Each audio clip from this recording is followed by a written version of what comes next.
AMMA channel. இன்னைக்கு special என்னன்னா combo recipe பண்ண போறோம். காராமணி வச்சு குருமாவும் வடையும் பண்ண போறோம். வாங்க பார்க்கலாம். இந்த டிஷ் உங்களுக்கு பிடிச்சிருந்தா லைக் பண்ணுங்க, ஷேர் பண்ணுங்க, சப்ஸ்கிரைப் பண்ணுங்க. ரெசிபி தரனாங்க செஞ்சு பாருங்க நீங்க. காராமணி குருமா செய்ய போறோம். நான் வெள்ளை காராமணியை டின்னருக்காக செய்ய போறேன். அதனால மத்தியானம் 3 மணிக்கே ஊற வச்சுட்டு இப்போ 8 மணிக்கு செய்ய ஆரம்பிக்கிறேன். 2 கப் அளவுக்கு காராமணி எடுத்து வச்சிருக்கேன். தண்ணியில் ஊற போட்டிருக்கேன். ஒரு வாட்டி வாஷ் பண்ணிட்டு அதுக்கப்புறம் தண்ணி ஊற்றி ஊற வச்சிருக்கேன். இப்போ செய்ய ஆரம்பிச்சிடலாம். கேஸ் ஆன் பண்ணிக்கோங்க, மீடியம் வச்சுக்கோங்க. தேவையான அளவு எண்ணெய், ஒரு புளிக்கரண்டி அளவு, சின்ன ஸ்பூன் அளவுக்கு சோம்பு 1 ஸ்பூன் எடுத்துருக்கேன். பட்டை, லவங்கம், ஸ்பைசஸ் தேவையான அளவுக்கு பிரிஞ்சி இலை 2 எடுத்துருக்கேன். வெங்காயம் 2 மீடியம் சைஸ் எடுத்துருக்கேன், கட் பண்ணி வச்சுருக்கேன். அதையும் போட்டுக்கலாம்.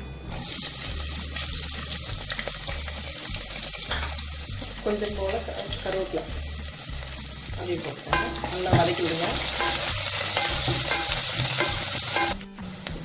இஞ்சி பூண்டு பேஸ்ட்டு 1 கரண்டி அதையும் போட்டு வதக்கிக்கலாம். அடுத்து 4 தக்காளி எடுத்துருக்கேன், மீடியம் சைஸில் கட் பண்ணி வச்சுருக்கேன். அதையும் போட்டுக்கோங்க. வதங்கும் போது நல்லா வாசனை வர வேண்டியது.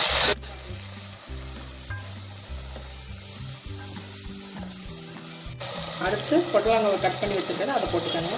பல்சஸ்லாம் எடுத்துருங்க, எடுத்துட்டு பொடியாக கட் பண்ணிக்கோங்க. ப்ரௌனிக்கு இந்த ஸ்பூன் அளவுக்கு தான் எல்லாமே எடுத்திருக்கேன்.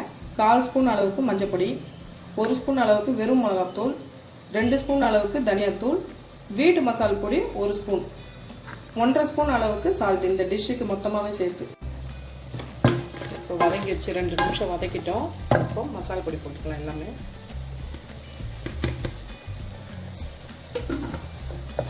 அதையும் போட்டு நல்லா வதக்குங்க.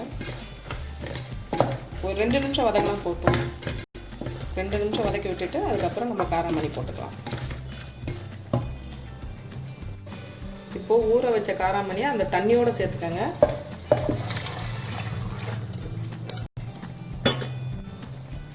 சேர்த்துட்டு நல்லா மிக்ஸ் பண்ணி விடுங்க.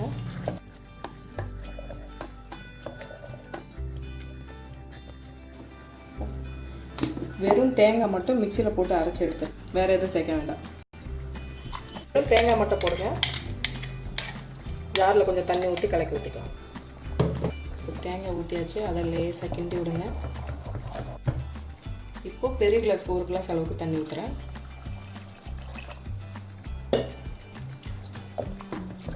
இந்த நேரத்தில் நீங்கள் சால்ட்டு செக் பண்ணிக்கோங்க, உங்களுக்கு எப்படி வேணும்ன்ட்டு. ஏன்னா விசில் போட போகிறோம். குக்கர் மூடி இப்போ மூடி வச்சுக்கலாம். ஒரு 3 விசில் இருந்தால் போதும். காராமணி வடை செய்ய போகிறோம். வெள்ளை காராமணியை ஒரு 5 மணி நேரம் ஊற வச்சுருக்கேன்.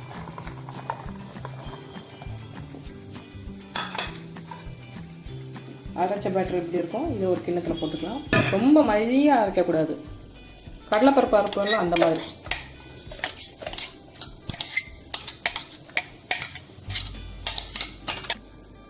ஒரு வெங்காயத்தை பொரியாக நறுக்கியிருக்கேன், அதையும் போட்டுக்கோங்க. ஒரு பச்சை மிளகாய் எடுத்துக்கேன், பொடியாக கட் பண்ணி அதையும் சேர்த்துக்கோங்க. சோம்பு கொஞ்சம் போல ஃப்ளேவருக்காக, கருவேப்பிலை கொஞ்சம் போல,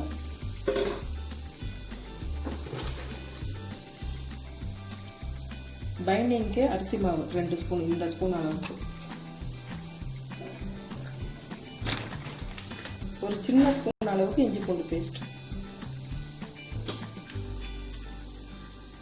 இஞ்சி பூண்டு பேஸ்ட்டு ஜீரணத்துக்காக 1/4 ஸ்பூன் அளவுக்கு சால்ட், கொத்தமல்லி கொஞ்சம். இப்போ எல்லாத்தையும் மிக்ஸ் பண்ணிக்கலாம். மிக்ஸ் பண்ணிக்கோங்க.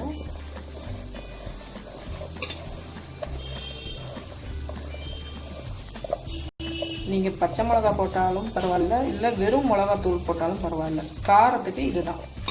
இப்போ அரிசி மாவு எதுக்கு போட்டோம்னா இப்படி பிடிக்க வர, இப்படி பிடிக்க வரது பார்த்தீங்களா, இதுக்காக தான் அரிசி மாவு போட்டோம். இப்போது ரெடி ஆயிடுச்சு. எண்ணெயை நான் ஆல்ரெடி காய வச்சுட்டேன். மிதமான சூட்டில் வச்சுக்கோங்க. மசாலா வடைக்கு எப்படி தட்டுவோம் அந்த மாதிரி.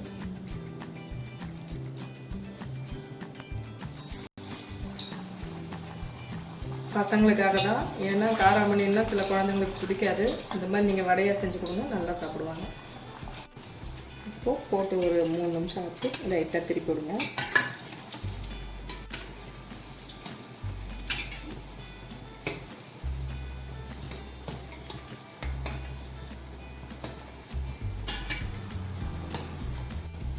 மிதமான தீயில வச்சு வேக வைங்க. ஏன்னா காராமணி நம்ம பச்சையாக போட்டு அரைச்சிருக்கோம், அது குக் ஆகிறதுக்கு கொஞ்சம் லேட் ஆகும்.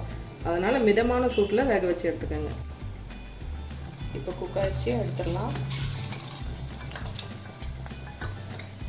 மசால் வடை மாதிரியே இருக்குது பாருங்கள்.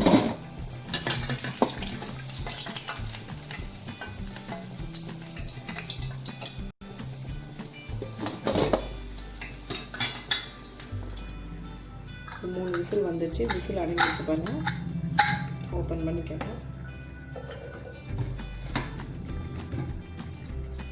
கிரேவி இப்படி இருக்கும். காராமணி குருமா காய் போட்டுப்போம். இப்போது 2 நிமிஷம் கொதிக்க வைக்கலாம். 2 நிமிஷம் கொதிக்கட்டும். பூரி சப்பாத்தி இதோட சூப்பராக இருக்கும். கொதிக்கட்டும் 2 நிமிஷம். 2 நிமிஷம் கொதிச்சு கொத்தமல்லி போட்டு ஒரு கிண்டு ஆஃப் பண்ணிடலாம் கேஸ்.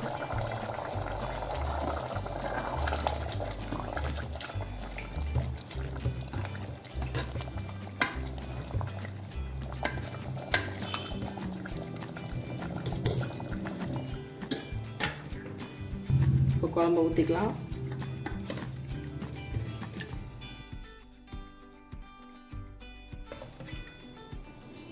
இந்த டிஷ் ட்ரை பண்ணி பாருங்கள். உங்கள் எல்லாருக்கும் பிடிச்சிருக்கோம். பிடிச்சிருந்தா லைக் பண்ணுங்கள், ஷேர் பண்ணுங்கள், சப்ஸ்கிரைப் பண்ணுங்கள். தேங்க்ஸ் ஃபார் வாட்சிங்.